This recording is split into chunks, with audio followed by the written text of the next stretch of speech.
கேஜிஎஃபோட சரித்திரம் தெரிஞ்ச அளவுக்கு கேஎஃப்சியோட சரித்திரம் யாருக்குமே தெரியாதுன்னே சொல்லலாம். சரி, கேஎஃப்சி அப்படின்னா என்னன்னு கேட்டிங்கன்னா, நீங்கள் எல்லாம் சாப்பிட்றீங்களே ஆசையாக அந்த சிக்கன், அதாவது கென்டக்கி ஃப்ரைட் சிக்கன். இந்த சிக்கனோட ஓனர் யார் அப்படின்னு கேட்டிங்கன்னா கொலனல் சாண்ட்ரஸ். இவர் எப்போ பிறந்தார் அப்படின்னு கேட்டிங்கன்னா 9 செப்டம்பர் 1890 வருஷத்தில் பிறகுறார்.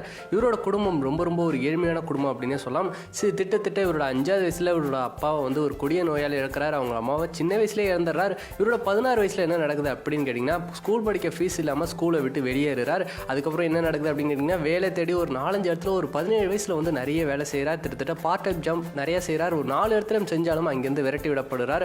அப்புறம் 18 to 22 இந்த வயசில் என்ன நடக்குது அப்படின்னு கேட்டிங்கன்னா, இவர் ரயில் ரோடு கண்டக்டராக இருக்கார், அப்புறம் ஃபயர்மேனாக இருக்கிறார், அப்புறம் ஃபார்மராக இருக்கிறார் அப்படின்னு சொல்லிட்டு எக்கச்சக்கமான ஒரு வேலைகள்லாம் வந்து இந்த நடுவில் பார்த்துக்கிட்டு இருக்காரு. இதை தாண்டி அதுக்கப்புறம் என்ன நடக்குது அப்படின்னு கேட்டிங்கன்னா, சின்ன வயசுலேயே வந்து மேரேஜும் ஆகிடுது. 18 வயசில் மேரேஜ் ஆகி 19 வயசுலேயே அப்பாவாக மாறிடுறாரு ஒரு பொன் குழந்தைக்கு. அதுக்கப்புறம் என்ன நடக்குது கேட்டிங்கன்னா, வறுமையின் காரணமாக இவரோட மனைவி வந்து இவரை விரட்டி விட்டுட்டு இவரை விட்டு விலகி போயிடுறாங்க குழந்தையாச்சுக்கிட்டு. இதுக்கப்புறம் தனிமையில் வாடுற நம்ம ஹீரோவான கொலனல் சாண்ட்ரஸ் என்ன நடக்குது அப்படின்னு கேட்டிங்கன்னா, ஏதோ ஒரு வேலைக்கு போய் ஆகணும் அப்படின்னு சொல்லிட்டு ரொம்ப கஷ்டப்பட்டுக்கிட்டு இருக்கார். அதுக்கப்புறம் அவரோட 22வது வயசில் படிக்கணும்னு ஆசைப்படுறாரு. அப்போ என்ன நடக்குது அப்படின்னு கேட்டிங்கன்னா, லா அப்படிங்க ஸ்கூலில் போயிட்டு அப்ளிகேஷன் போடுறாரு. அங்கே இவரோட மார்க்ஸ் பத்தல அப்படின்னு சொல்லிட்டு ரிஜெக்ஷன் பண்ணுறாங்க. இவர்கிட்ட டொனேஷன் கொடுக்கவும் காசு இல்லை. இவர் அதுக்கப்புறம் வந்து ஆர்மியில் வந்து அப்ளிகேஷன் போடுறாரு. அங்கேயும் வந்து ரிஜெக்ட் ஆகுது. அதுக்கப்புறம் வந்து இன்சூரன்ஸ் ஏஜென்ட்டாக சேல்ஸ்மேனாக வந்து ஆரம்பிக்கிறார் தன்னோட வாழ்க்கையை. இது வந்து இவரோட வாழ்க்கையை சீரழிச்சிச்சு அப்படின்னே சொல்லலாம். திட்டத்தட்ட வந்து 20 வருஷம் வந்து இங்கே வேலை செய்கிறார். 18 வருஷம் தாண்டி வந்து வேலை செஞ்சு 40வது வயசில் வந்து தன்னோட ஃபெயிலியரை அக்செப்ட் பண்ணிக்கிட்டு அந்த துறையிலேருந்து வெளியே வரார். இதுக்கப்புறம் என்ன நடக்குது அப்படின்னா, இதுக்கு நடுவில் தன்னோட ஒய்ஃபோட குழந்தைய வந்து கடத்திட்டு வந்து வீட்டில் வச்சுக்கிட்டு என் கூட வந்துரு அப்படின்னு சொல்லிட்டு பயங்கரமாக கெஞ்சிருக்கார்.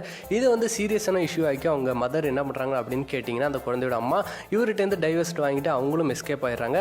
இதுக்கப்புறம் என்ன நடக்குது அப்படின்னு கேட்டிங்கன்னா, நம்மளோட ஹீரோஸ் கொலனல் சாண்ட்ரஸ் வந்து ஒரு சாதாரண டீ கடையில் போய்ட்டு ஒரு குக்காக வேலை செய்கிறார். அது மட்டும் இல்லாமல் அங்கே 10 பாத்திரம் கழுவுறது அப்படின்னு சொல்லிட்டு சின்ன வேலைகளும் செஞ்சுக்கிட்டு இருக்காரு. இவர் ஒரு ஆளால் இந்த டீ கடை ஓடிக்கிட்டு இருக்கு அப்படின்னு சொல்லலாம். இது வந்து 65 வயசு வரையும் இந்த ஒரு வேலையை வந்து ரொம்ப கஷ்டப்பட்டு செஞ்சுட்டு இருக்காரு. அந்த இடத்துலேருந்து ரிட்டையர்மெண்ட் ஆனதுக்கப்புறம் யூஎஸ் கவர்மெண்ட்டில் வந்து வேலை செஞ்சு முடிச்ச எல்லா சீனியர் சிட்டிசனுக்குலாம் ஒரு $105 வந்து செக்காக கொடுக்குறாங்க. அந்த செக் வந்து நம்ம கொலனல் சாண்ட்ரஸை கொஞ்சம் அமைதிப்படுத்துது அப்படின்னு சொல்லலாம். வயசான காலத்தில் பல நோய்கள் அப்படின்னு சொல்லிட்டு எக்கச்சக்கமான செலவுகள் அவருக்கு இருக்குது. அந்த செக்கை கொடுத்து வந்து பணம் வாங்கலான்னு போகிற இடத்துல என்ன நடக்குது அப்படின்னா, கவர்மெண்ட் திடீர்னு வந்து அந்த செக்கை வந்து ரிஜெக்ஷன் பண்ணிடுது நம்ம கொலனல் சாண்ட்ரஸ்க்கு. இந்த இடத்துல மனசு உடைஞ்சு போகிற நம்ம கொலனல் சாண்ட்ரஸ் என்ன நடக்குது அப்படின்னு கேட்டிங்கன்னா, சூசைடு அட்டன் பண்ணலான்னு சொல்லிட்டு தற்கொலை எண்ணம் வந்து அவருக்கு பயங்கரமாக தூண்டுகோலாகுது.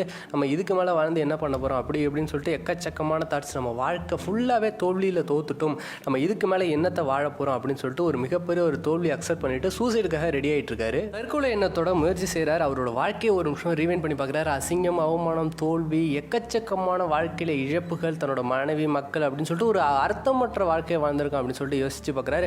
வாழ்க்கையில் ஒரு மிகப்பெரிய ஒரு டிப்ரெஷன் வந்து 65வது வயசில் தன்னோட வாழ்க்கையில் என்ன நினச்சி அப்படின்னு யோசிச்சு பார்க்குறது தான் அந்த கொடுமையான வந்து காலகட்டத்தில் வந்து நம்ம கொலனல் சாண்ட்ரஸ் வந்து இருந்துட்டு இருக்காரு.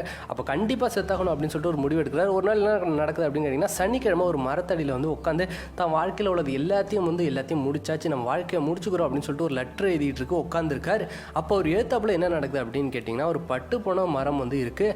அவர் திட்டத்தட்ட 10 வருஷமாக அந்த மரத்தை பார்த்துட்டு இருக்காரு. ஆனால் அவர் அன்னைக்கு பார்க்கும்போது அந்த மரத்தோட வேர்லேருந்து ஒரு சின்ன தளிர் முளைக்குது. அப்போ அவர் யோசிக்கிறார், அதாவது இவ்வளோ வருஷமாக இது வாழ்க்கை இந்த மரத்துக்கு முடிஞ்சிட்டுன்னு நினச்சேன், இப்போன்னு தளிர் விடுது அப்படின்னு சொல்லிட்டு யோசிக்கிறார்.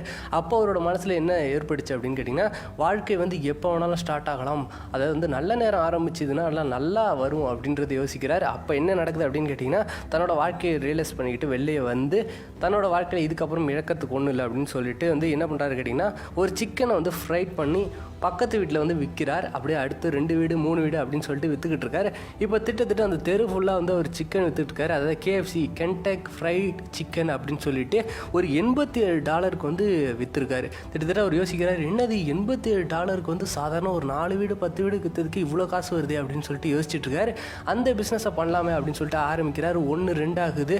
அதுக்கப்புறம் வந்து லேபர்ஸ் எடுக்கிறாரு, அப்புறம் வந்து டெலிஃபோன் வாங்குறாரு, இடம் பார்க்குறாரு, அப்புறம் ஒரு பிரான்ச்சு டெக்ஸாஸில் ஆரம்பிக்குது, அப்புறம் 2 3 அப்படின்னு சொல்லிட்டு வாழ்க்கை திடீர்னு உயர்ந்துக்கிட்டே இருக்குது. சூரியவம்சம் சரத்குமார் மட்டும் ஒரே சாங்லேயே பெரிய ஆள் ஆகிறாரு.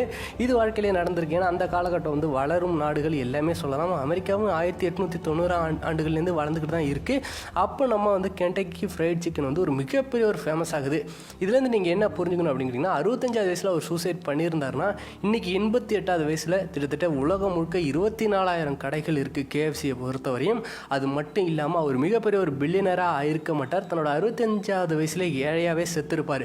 ஆனால் இன்றைக்கி 90வது வயசில் ஒரு மிகப்பெரிய ஒரு செலிப்ரேஷனோட சாவறாரு, பணக்காரனாக செத்துருக்காருன்றதுக்கு ஒரு மிகப்பெரிய ஒரு சாட்சியே இவர் தான். அது மட்டும் இல்லாமல் இதுலேருந்து நம்ம என்ன நீதி எடுத்துக்கணும் அப்படின்னு கேட்டிங்கன்னா, ஒரு விஷயம் எவ்வளோ லேட்டாக கிடைச்சாலும் சரி உங்களுக்கான விஷயம் கிடைக்கும்னா கண்டிப்பாக கிடைக்கும் அப்படின்னு சொல்லியிருக்காரு. அது மட்டும் இல்லாமல் அவர் இன்னொரு என்ன சொல்லியிருக்காரு அப்படின்னு கேட்டிங்கன்னா, நெவர் எவர் கிவ் அப் அப்படின்னு சொல்லியிருக்காரு. எந்த நேரத்துலையும் விட்டு கொடுத்துறாதீங்க. அப்புறம் நோ கட்ஸ் நோ க்ளோரி அப்படின்னு சொல்லியிருக்காரு. அதாவது தில்லுக்கு துட்டு அப்படின்னு சொல்லியிருக்காரு நம்ம ஸ்லாங்கில் சொல்லணும்னா. சரி ஃப்ரெண்ட்ஸ், இந்த வீடியோ பிடிச்சிருக்குன்னு நினைக்கிறேன். இந்த வீடியோ பிடிச்சிருந்தா லைக் பண்ணுங்கள், ராக்கெட்பீடியா சேனலை சப்ஸ்கிரைப் பண்ணுங்கள். Until bye from ராக்கெட்பீடியா.